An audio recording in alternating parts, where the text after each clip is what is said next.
Here's what I wish I knew in my 20s about working out, is some of the do not do's. What you want to do is to try not to activate so much.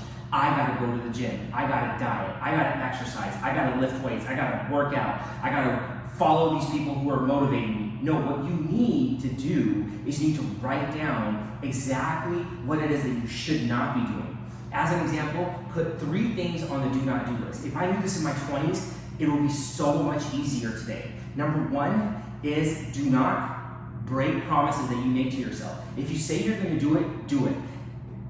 In your 30s, you might be lifting more, you might be looking better. In your 40s, you might be looking better. I'm 45 right now. I'm in the best shape of my life, not by working out all the time, not by eating healthy all the time. Of course, those are big things, but I have all my health parameters in order. My spiritual health, my financial health, my sexual health, my relationship health, my executional health, and my core values. When all of these are in order, I have a mission, vision, purpose now. I want to help people build self-belief, which is not confidence, but a daily action step that you can take to build yourself up where you believe in yourself and you believe in your limitations, and you don't need anybody through evidence-based writing techniques called mind hygiene. And in mind hygiene, you're just writing things down. When you wake up in the morning, for 1 second, I am a healthy person and this is what I'm going to do. I'm going to eat less for 1 second and not get full. Now, you're not going to be able to break that promise to yourself because it's only 1 second. The second thing is do not think that exercise will get you healthy. Now, I'm a board-certified practicing family doctor. Of course, I recommend exercise.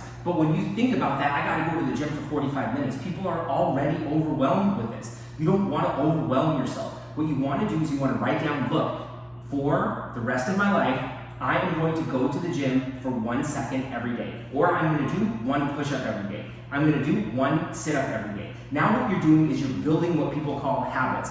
I don't like to call it habits. I don't believe in discipline, habits, good habits, bad habits. I believe in an investment. And if you feel like you want to call it a habit, that's good. But that's where mind hygiene comes in. It's a dialectical behavioral technique. As I said, mind hygiene is supported by medical evidence. And in dialectical behavioral therapy, you say, should I call it discipline or an investment? Whatever's easier on your mind. Should I call it a good habit or should I call it I'm investing in my future health? That's number 2. Is do not think that exercise will get you there. 100% of people that you're seeing everywhere that look good, there could be very few people that have genetics going for them, but it is what they eat. 150 grams of protein, 40, 50 grams of fat, low carbs, and just doing it all the time with no days off. And that's the third thing, is do not judge the day. Oh, today's Friday, but I'm on my holidays. It's Christmas though. Look, the doctors don't care about those days, right? A doctor will take your money when you're in Hawaii on vacation in the ER. A cardiologist will happily fly on Thanksgiving on your dime if you have a heart attack on that day. Why should you care about those days? You should not care about any day. There should be no days off. You can see here how I never said eat healthy, I never said eat low fat, I never said diet, I never said exercise. I said do not break promises that you make to yourself. Do not think that exercise will get you healthy.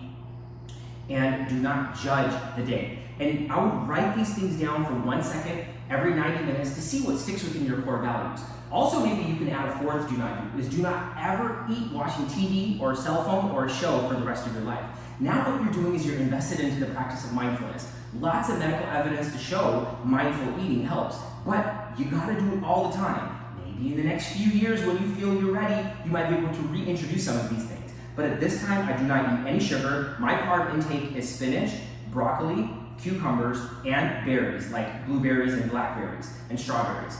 My protein intake is about 150 grams of protein a day, but there are days where I will maybe just eat some carbs, just so I can feel what it's like to be in that position again and to not force myself to do things. But that's within my core values now. I will not eat sugar again because I'm terrified of it. Look, if you look at some of my pictures before, I was overweight so much. I was overweight by 60 pounds, it took me 2 years to lose that. I was overweight by 30 pounds about 5 years ago, and it took me about a year to lose that. I just lost 40 pounds 2 years ago, and I'm not gonna go back. Just by sticking to core values, keeping promises that I make to myself. Do not think that physical exercise will keep me healthy. I gotta eat right all the time. Don't break promises that you make. Don't break promises that you make to yourself. Do not judge the day, and do not eat watching TV or a cell phone until you feel you're ready.